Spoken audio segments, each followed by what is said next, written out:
When my mother said it, she sounded cheerful. Tyler and Kayla are moving into your house next month. Just until they get back on their feet. She didn't ask. I was standing in my kitchen, staring at the backsplash I'd installed myself 2 summers ago. I remember noticing a crooked tile near the outlet, something only I would see. The house had been like that from the beginning, mine in ways no one else noticed.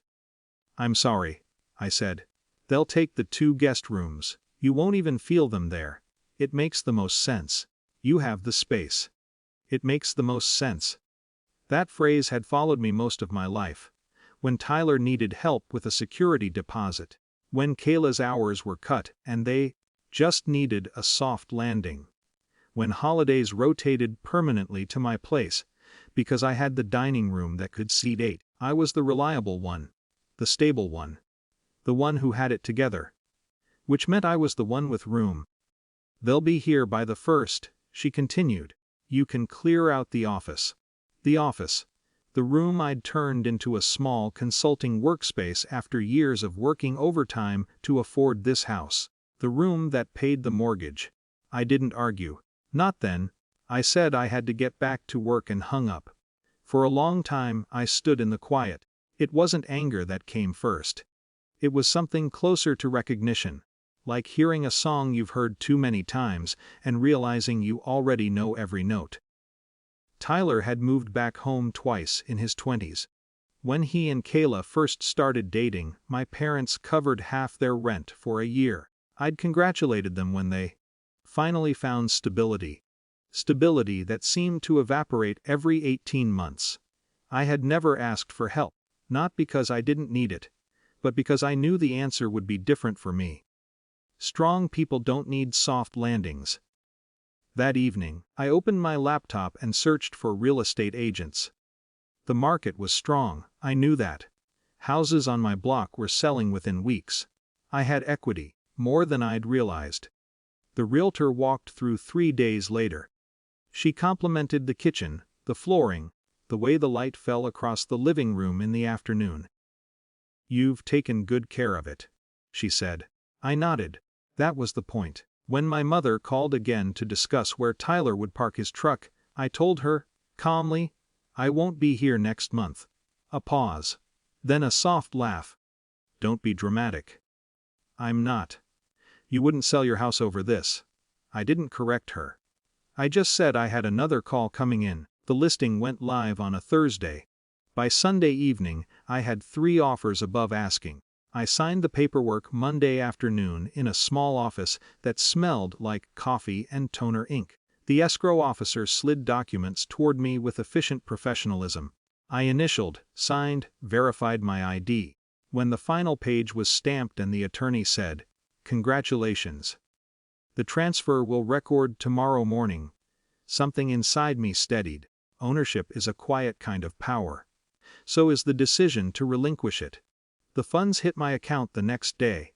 I scheduled a moving company for dawn. I didn't announce it again. Tyler texted midweek asking if he could start bringing boxes early. I replied, "I won't be available." He sent a question mark. I didn't elaborate. Packing was less emotional than I expected. The walls looked larger as the rooms emptied. Echoing, but not sad. I ran my hand along the hallway where I'd once measured my own progress in pencil marks during renovations. The faint indentations were still there. I left the keys on the kitchen counter for the new owners, as instructed.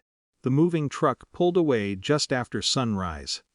The sold sign had been planted in the yard the afternoon before. I watched it sway slightly in the morning breeze. 3 hours into the drive, my phone began vibrating. Missed call. Another. Then Tyler. I answered on the 4th ring. "What did you do?" he asked, not angry yet, just confused. "I sold the house." "You can't be serious." "I am." We're standing in the driveway. There's a lockbox on the door.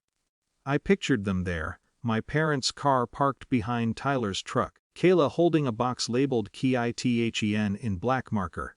My mother expecting to walk inside and start reorganizing. "You said you were moving," he said.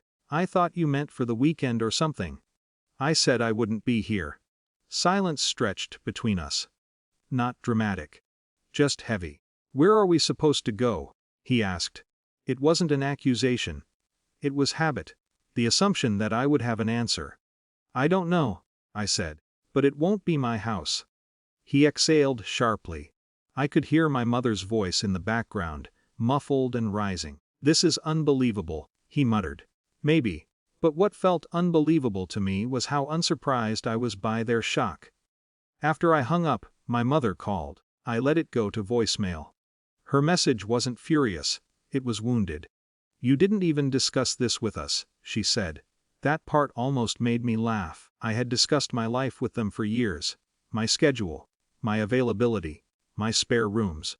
My ability to host, to lend, to accommodate. This was the first time I hadn't. The apartment I'd rented 300 miles away was smaller than my old living room. 1 bedroom, 3rd floor. No guest space. The leasing agent handed me the keys and said, "Welcome home." The word felt unfamiliar. That night, I sat on the floor with takeout balanced on a cardboard box and listened to the quiet. No expectations pressed against the walls, no future occupants already planned. My phone buzzed once more, a family group chat lighting up with logistics and frustration. I muted it. I didn't feel triumphant. I felt steady, a little sad, a little lighter.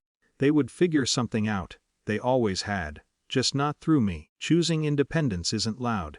It doesn't slam doors, it signs contracts. It changes addresses. It lets assumptions collide with reality and doesn't rush in to soften the impact. When they showed up to sold signs and empty rooms, it wasn't revenge. It was the first time I hadn't left space for them to move into.